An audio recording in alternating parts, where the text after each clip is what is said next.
Big TV digital exclusive breaking news చూస్తున్నాం. Corona మళ్ళీ విజృంభిస్తోంది.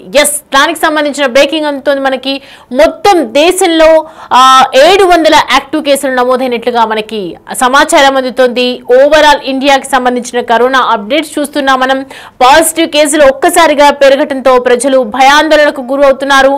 మళ్ళీ లాక్డౌన్ వస్తుందా అన్న పరిస్థితులు కూడా పెరుగుతున్నాయి. ఎందుకంటే కరోనా వైరస్ అనేది మనందరికీ తెలుసు, ఎంత దారుణమైనటువంటి వైరస్ మనందరికీ తెలుసు. ఎందుకంటే గత కరోనా 2020లో ఎప్పుడైతే ఒక్కసారిగా స్టార్ట్ అయిందో అప్పటి నుంచి కొన్ని వేల లక్షల ప్రాణాలు కోల్పోయాయి.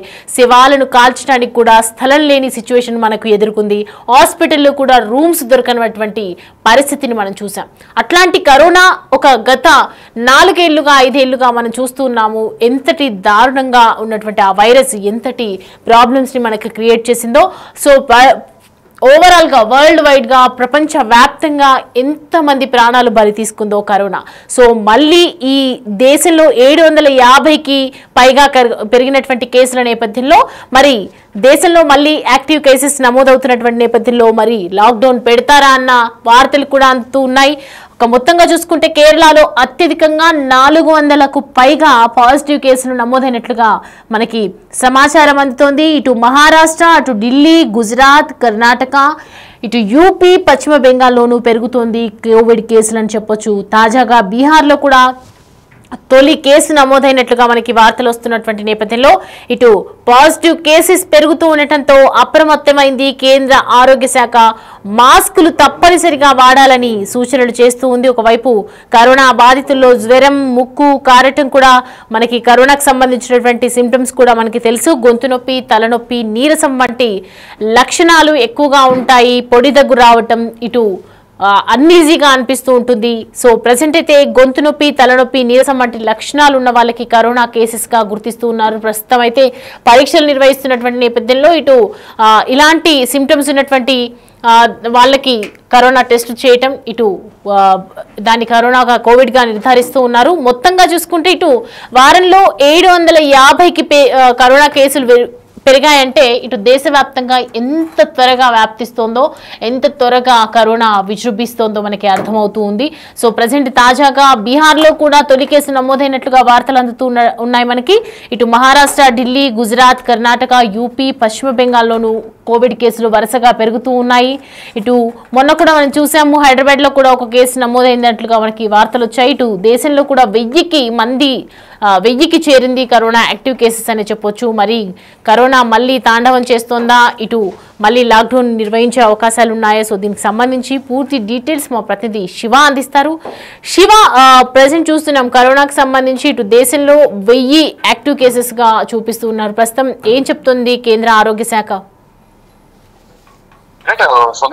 కరోనా మళ్ళీ కేసులు రోజులకు పెరుగుతున్నాయి. ప్రపంచ దేశాలతో పాటు భారత్ కూడా దీంట్లో పోటీ పడుతుంది అనిపిస్తోంది. ఎందుకంటే దేశంలో 1000కి కరోనా యాక్టివ్ కేసులు చేరాయి. వారంలోనే 750 కేసులు నమోదయ్యాయి. ఇటు కేరళ అత్యధికంగా 400కు పైగా కేసులు నమోదయ్యాయి తెలుస్తుంది. ఈ ఇన్ఫెక్షన్ సోకడం ద్వారా అవి జాగ్రత్తలు తీసుకోవడం ద్వారా కరోనా కేసులుగా అవి నిర్ధారణ అవుతున్న పరిస్థితి కనిపిస్తోంది. ఇక దేశంలో మరి ముఖ్యంగా మహారాష్ట్ర, ఢిల్లీ, గుజరాత్, కర్ణాటక, యూపీ, పశ్చిమ బెంగాల్లోనూ ఈ కోవిడ్ కేసులు అనేవి ఎక్కువగా పెరుగుతున్నాయి. అంటే కేరళ, మహారాష్ట్ర ఈ 2 రాష్ట్రాల్లో ఎక్కువ ఉన్న నేపథ్యంలో ఇటు ఢిల్లీలో కూడా గత వారం రోజులుగా దాదాపు 25 కేసుల వరకు కూడా ఇక్కడ కూడా నమోదైనట్టుగా తెలుస్తుంది. అంటే సీజనల్ వ్యాధులకు సంబంధించిన సిమ్టమ్స్ ఏవైతే ఉంటాయో, దగ్గు, జలుబు, కళ్ళు మండటం, ఈ సేమ్ సింటమ్స్ అనేది కరోనాలో కూడా ఉంటాయి. కొంతమంది నిర్లక్ష్యం చేస్తున్నారు. ఈ సీజనల్ వ్యాధుల కదా ఏం కాదు నిర్లక్ష్యం చేయడం వల్ల అది కాస్త కరోనా దారి తీస్తుంది. ఈ నేపథ్యంలోనే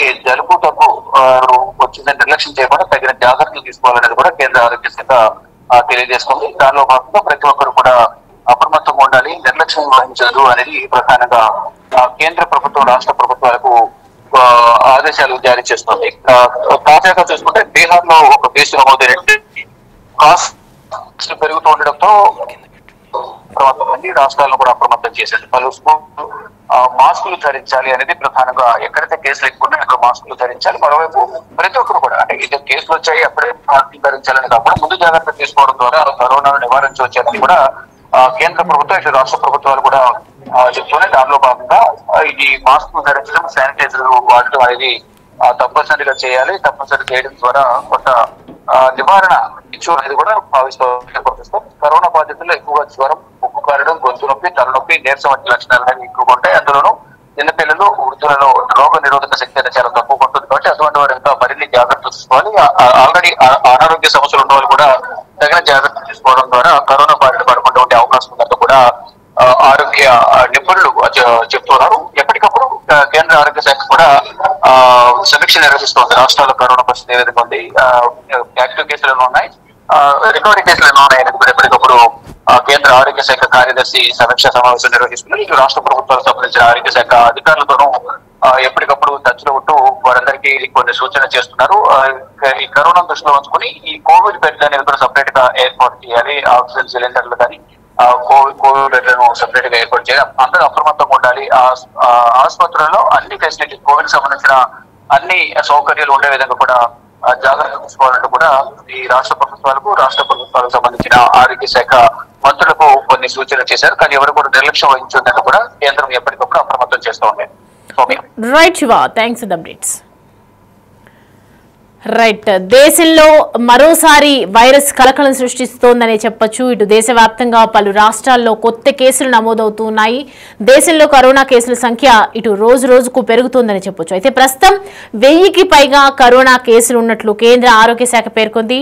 దీంతో గత వారంలో మొత్తం కూడా 752 కొత్త కేసులు నమోదయ్యాయి. అయితే గత వారం అత్యధికంగా కేరళ, మహారాష్ట్ర, ఇటు ఢిల్లీలో కూడా అత్యధిక సంఖ్యలో కొత్త ఇన్ఫెక్షన్స్ నమోదైనట్లు వెల్లడించింది.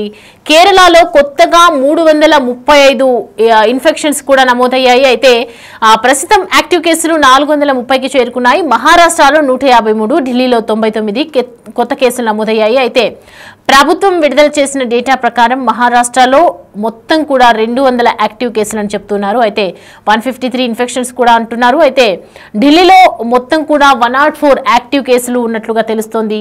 ఆ తర్వాత గుజరాత్లో 83, కర్ణాటకలో 47, ఉత్తరప్రదేశ్లో 15 కేసులు, పశ్చిమ బెంగాల్లో 12 కేసులు నమోదయ్యాయి. అయితే మీకు అర్థమైపోయి ఉంటుంది, ఇప్పటి వరకు దేశంలో కరోనాతో మొత్తంగా చూసుకుంటే 7 చనిపోయారు. మహారాష్ట్రలో 4, కేరళలో 2, అంటే కర్ణాటకలో 1 కోవిడ్ వైరస్ అటాక్ అయ్యి చనిపోవడం జరిగింది. అండమాన్ నికోబార్, అరుణాచల్ ప్రదేశ్, అసోం, బీహార్, హిమాచల్ ప్రదేశ్, జమ్మూ కాశ్మీర్ రాష్ట్రాల్లో కూడా ఒక్క కేసు కూడా నమోదు కాలేదని కేంద్ర వైద్య ఆరోగ్య శాఖ వెల్లడించింది. గతంలో దేశవ్యాప్తంగా కరోనా టీకాలు వేయటం వల్లనే ఇప్పుడు కేసుల సంఖ్య తక్కువగా ఉందని, అనారోగ్యం ఉన్న వాళ్ళకి ఇప్పుడు కరోనా అటాక్ అవుతోందని చెప్తున్నారు. అంటే ఎవరికైతే రెసిస్టెన్స్ పవర్ తక్కువగా ఉందో, ఇమ్యూనిటీ పవర్ తక్కువగా ఉంటుందో, గతంలో కూడా ఎవరైతే కోవిడ్కి సంబంధించినటువంటి వ్యాక్సిన్ తీసుకున్న వాళ్ళు, అంటే ఎవరైతే తక్కువగా డోస్ ఉన్న వాళ్ళకి, ఎవరికైతే తక్కువగా ఉన్న వాళ్ళకి మాత్రమే టీకాలు వేయటం వల్లనే ఇప్పుడు కేసుల సంఖ్య మరీ తక్కువైందని చెప్తున్నారు. అయితే అనారోగ్యంతో ఉన్నటువంటి వాళ్ళకు మాత్రమే, ఎవరైతే మనం కరోనాకు సంబంధించినటువంటి కొన్ని కోవిడ్ వ్యాక్సిన్స్ టీకాస్ తీసుకున్నాం కాబట్టి వాళ్ళకి మాత్రం కరోనా ఎటువంటి హాని చేయదని చెప్తున్నారు. ఇప్పుడైతే అనారోగ్యంగా ఎవరైతే ఉన్నారో వాళ్ళకి మాత్రమే తొందరగా అటాక్ అయ్యే ఛాన్సెస్ ఉన్నాయి. అంటే ఎవరైతే కరోనా టీకా తీసుకోలేదో, ఎవరికైతే ఇమ్యూనిటీ పవర్ తక్కువ ఉంటుందో అండ్ అనారోగ్య బారిన ఎవరైతే పడి ఉన్నారో వాళ్ళు ఖచ్చితంగా తగు జాగ్రత్తలు తీసుకోవాలి.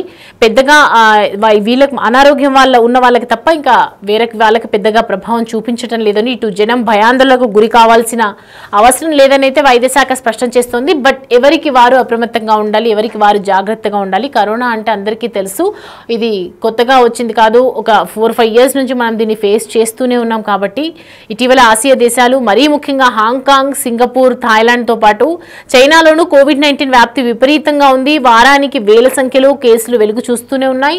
ఇటు వైరస్ వ్యాప్తికి JN1 వేరియంట్, దాని ఉపారకాలే కారణంగా అధికారులు చెప్తూ ఉన్నారు. అయితే JN1 ఉపారకాలైన LF7NB 1.8 వేరియంట్ల వ్యాప్తి అధికంగా ఉందని ఇటీవల సింగపూర్ ఆరోగ్య శాఖ కూడా తెలపడం జరిగింది. ఇటు జ్వరం, ముక్కు కారటం, గొంతు నొప్పి, తలనొప్పి, నీరసం వంటి స్వల్ప లక్షణాలు కనిపిస్తూ ఉన్నాయని, బాధితులు 4 రోజుల్లో కోలుకుంటున్నారని వైద్య నిపుణులు వెల్లడించారు. అయితే కేసుల పరంగా మనం చూసుకుంటే కనుక కేరళ మొదటి స్థానంలో ఉంది.